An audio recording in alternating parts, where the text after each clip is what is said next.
Call all hands. Beat to quarters.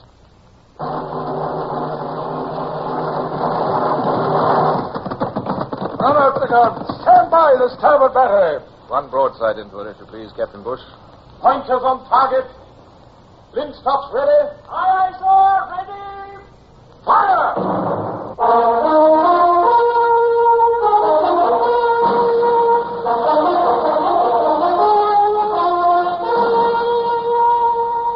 Presenting Michael Redgrave as C.S. Forrester's indomitable man of the sea, Horatio Hornblower.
When I look back over my life, I can recall many times when despair filled my heart.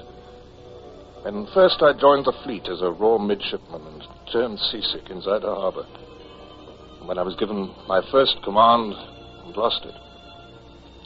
Yet none was worse than the days when I found myself captured by the Spaniards and clapped into their prison at Ferrol. What is that you ask, Senor Hornblower? A possible exchange of prisoners? That's it. No. It is not for that reason that I have requested Senor O'Brien to bring you to my office. Oh, well, I just had hopes. You are young, Senor. Those who are young are forever hopeful. But if I cannot set you free, my young enemy, I can at least make you more comfortable, eh? More comfortable? You are now a lieutenant. Under the articles governing treatment of prisoners, you are entitled to certain privileges. Oh, well, yes, it had slipped my mind. You shall no longer be quartered with the midshipmen. Senor O'Brien will see to it that you are transferred to the prison rooms reserved for captured officers. More like cells than rooms, to my way of thinking. Perhaps so, Senor O'Brien. Yet more comfortable. Also, Senor Hornblower, you will receive the half pay of your rank. Thank you, sir. And your parole will be accepted. You will be at liberty to visit the town and the neighborhood. Thank you, sir. Understand, for only 2 hours each day. Yes, I understand, sir. I have your word, then, as an officer and a gentleman. You promise to make no attempt to escape? You have my word, sir. Senor, you should be more happy.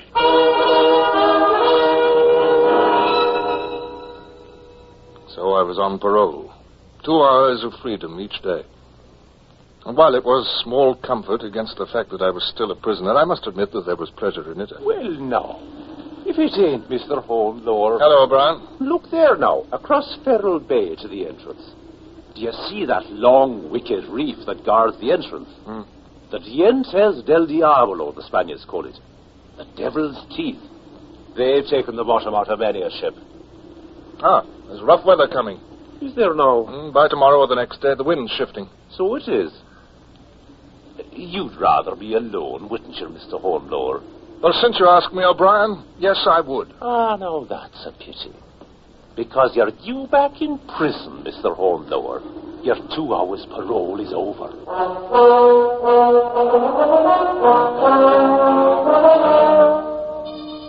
And that's how it went. The same deadly round. The same sick misery of captivity, day after day and month after month. And the only time I felt free was during those precious hours when I stood above the harbor and watched the ocean. And then came a day when the ocean heaved up before a southwest gale, when the waves came crashing in white thunder against Dientes del Diablo, the devil's teeth. I stood there watching them. And suddenly... Senor! Senor, a ship. There is a ship, senor. Do you see it? Yes, senora, yes. Our captain's a fool heading this way in a gale. If he had any sense, he'd heave to and stay out to sea until the wind slackens. It is a Spanish ship, senor. Oh, must be. No British captain would be so insane. The devil's teeth will tear his ship to ribbons. Angelita! Carlos, what is the matter? The ship that now approaches. There is another behind it. An enemy. I must inform the commandant. What's that? A British ship? Si, senor. It cannot be seen from here, but from the very top of the headland. British ship? It must be a man of war. Look, there's the commandant for you. He's climbing up here now. I've got another hour of my parole. I must stay here and watch.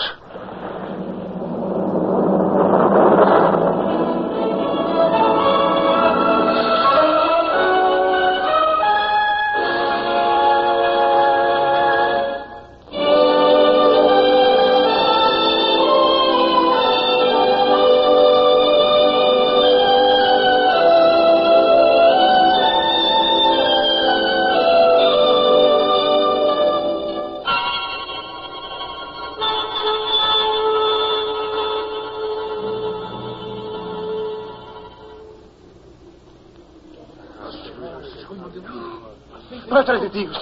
The enemy is forcing him straight towards the teeth of the devil. Yes, if your captain had any sense, he'd give up and surrender. He turns. He turns towards the channel. He turns. Madre de Dios, do not miss. Port. More to port. There is the channel. He will make it. Oh, muerte del diablo. Diablo. She's gone. A wreck. All of an instant. No, senor. No, she remains afloat. Afloat, is it, you fool? Fast on the devil's teeth, you mean? Every mast gone from the shock and the deck swept clean. And there out to sea goes the king's ship that drove her there. Carlos, how long will it last on the rocks? How long? How long, Angelita? An hour, 2 hours. Look, another wave. Oh, they are gone. Gone. Commandant. Wait. Yes, I can see them. 2. No, 3. And what of it? If there were 100, we could do no good. There's no earthly way to get them off the teeth. Senor O'Brien is right. There is no way a boat could get through the waves from here. It would founder and sink. Yes, it would from here, sir, but look across the water there. Look at that little bay. Do you see? It's partly sheltered, and a boat might be launched from there. Senor, we do not have a boat there. And Carlos, ask how we first get a boat to there, eh? How can we get a boat there without crossing the water? Oh, by land, Carlos, by land. Senor? Yes. Commandant, a boat can be put up on wheels, and there must be a dray somewhere in the town, and we can hoist a boat up onto the dray, hitch up a team of horses, and go overland. And once we're at the bay, we can launch it, don't you see? It can be done. Senor Commandant, he is right. It is possible. It is dangerous, of extreme danger. Sir, Commandant, let me command the boat. You, Senor Hornblower? Yes, let me take 6 fishermen with me. Men who know how to handle oars. Men like Carlos here. Si, I will go with you. Yes. Silence! Very well, Lieutenant Hornblower. This possibility of saving Spanish lives was your fault, and I cannot in all conscience deny you the chance to carry it out yourself. Remember only that I have your parole. Yes, you have my parole, sir. And I trust you will come back alive. We shall all of us pray.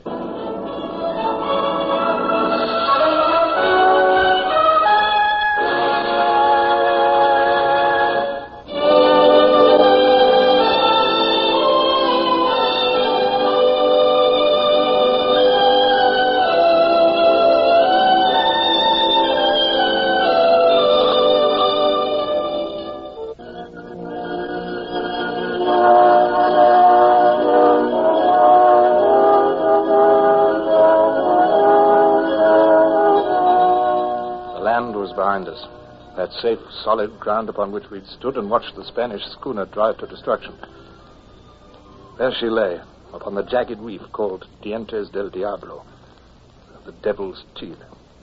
And yet, as a handful of fishermen and I attempted to rescue the survivors, I was filled with a great elation to be at sea, even such a wicked sea.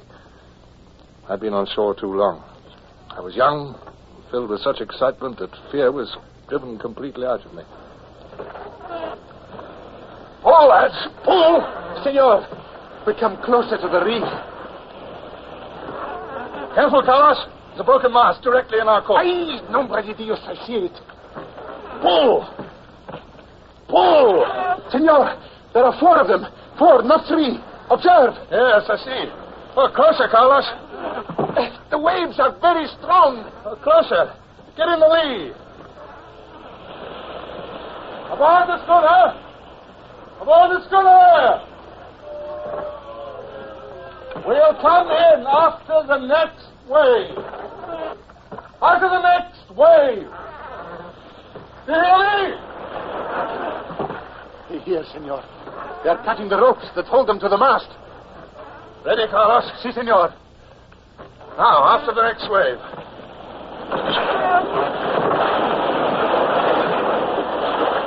The wave came. And in we went through a welter of spray and foam. The survivors jumped. One of them sank like a stone, never to reappear. But the other 3 landed safely. We are in less danger here, senor. At least there are no rocks. Yes. As it grows dark, it becomes hard even to make out the shoreline. We'll rig the sail, Carlos. We can beat across the wind and stay clear of the reef. Si, senor. And a sea anchor, Carlos. We'll need a sea anchor. That also. Senor, it will be a very long night, no? Oh, the wind may die down. Oh, as to that, always the wind dies down sooner or later, no? But until this happens... Yes, well, we're safe enough out in the open water. But it is very cold. Well, have the men lie close together. The warmth of our own bodies will keep us all alive. Si. Senor, when the wind dies, we get back to shore, no? Well, what other course is there? I've given my parole to return, haven't I? Si, the parole. Senor, one thing more. Well, now what? Nothing, senor. Only that you have risked your life to help these countrymen of mine. You are a good man, senor.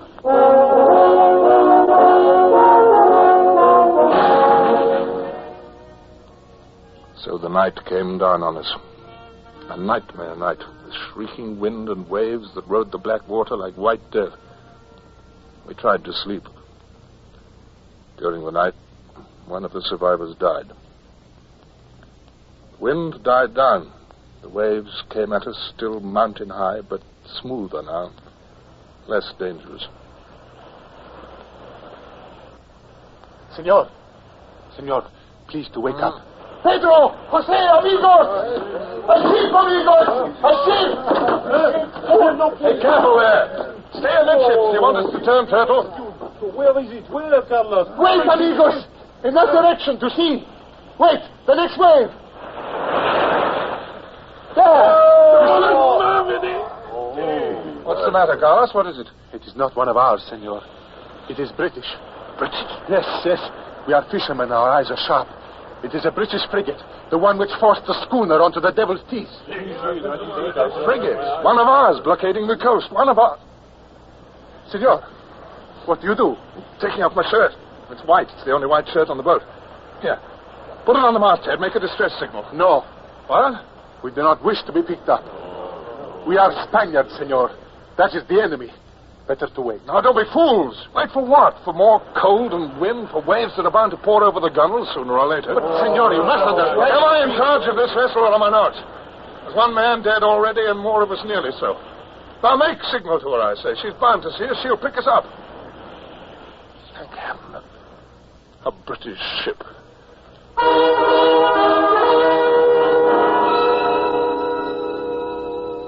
All right, me bucko. Your turn now. Up you come. Over the side. Thank you. Don't even have a shirt to your back, do you? Blue as a mackerel. Don't you Spaniards have a liquor sense? Well, what ship is this? His Majesty's ship Certes, that's...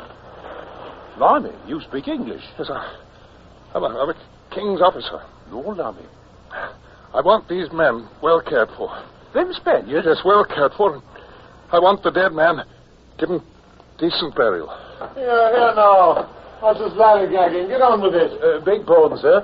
He says he's British. British? Lieutenant Hornblower, sir. Late of His Majesty's frigate Indefatigable. Well, now I say. And what are you doing in an open craft with a mob of I beg your pardon, Mr. Hornblower. Welcome aboard the Certes. As soon as you're clothed and warm, I'm certain you'll want to speak to Captain Crome.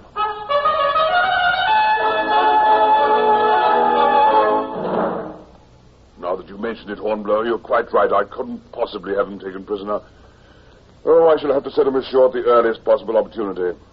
Now, as regards yourself, I understand you hold a commission as lieutenant. Yes, sir. It came through when I was in prison. You were under Captain Pellew of the Indefatigable. Yes, sir. Well, I don't know if the Indefatigable is still in these waters, Hornblower. I don't think it is. But you are probably still carried on their books. Oh, I believe so, sir. The Admiral of the fleet will have to decide. But until we meet him, you can do duty aboard this ship. I can't, sir. You mean I... Oh, I'm sorry, sir. I almost forgot. I can't do that. What's that? Well, sir, I'd welcome the opportunity. I'd give half the years ahead of me to be out of that Spanish prison and back on duty. You're not in prison? No, sir, but I was. Oh, I see. Parole, eh? Oh, well, that alters the case. Puts the decision squarely up to you. Yes, sir, it does. Oh, I must go back, I'm afraid, sir. As soon as it's convenient for you to dispatch a boat.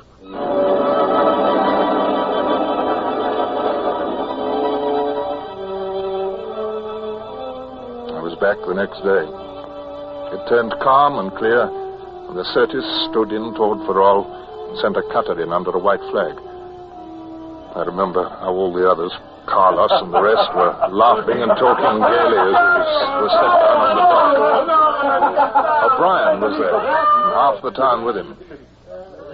Well, now, if it isn't young Mr. Hornblower. Hello, O'Brien. Never did we expect to see you again. Hey, nor we to see once again our homes. Hey, amigos, when we are driven out to sea, we commit ourselves to God's mercy.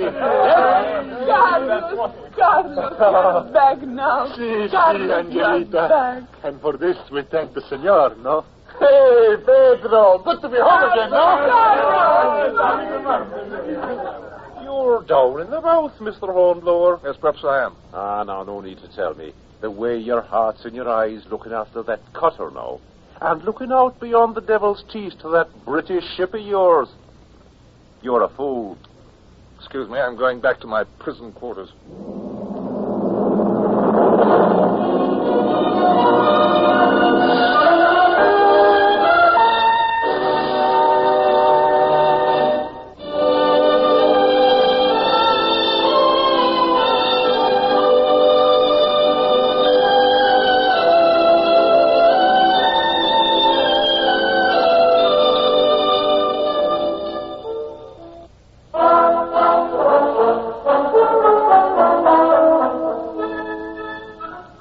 Of the Spanish prison seemed much more confining now. And there were many times when I cursed myself for coming back to them. And even the comfort I'd formerly gained from my 2 hours each day in the open air had lost its flavor. It was comfort no longer, not after that precious taste of freedom. I was like a man who, after having glimpsed a huge, wonderful meal, then finds himself living on only a crust of bread. This is the mood I was in when one day I was sent for by the commandant. Sit down, Lieutenant Hornblower. If you please, sit down. Yes, sir? You wonder why I sent for you, eh? You see this dispatch I hold in my hand? Yes, sir? It is a personal order for me to take immediate steps to set you at liberty. At liberty, sir? I am to restore you under a flag of truce to your fellow countrymen. Restore me, you mean? I'm being set free, sir. In recognition of... allow me to read. In recognition of his courage and self-sacrifice in saving life at the peril of his own. Oh, Commandant, You are overwhelmed, eh? Yes, a little. A little? Ah, you English. Senor, I tell you that to a Spaniard, a deed such as yours makes us cry and laugh and be happy. Oh, senor, to be enemies is a bad thing. To be a man of honor is a good thing. Senor, I am most happy indeed. You have been set free. Oh, thank you, sir. It's something I'll remember all my life.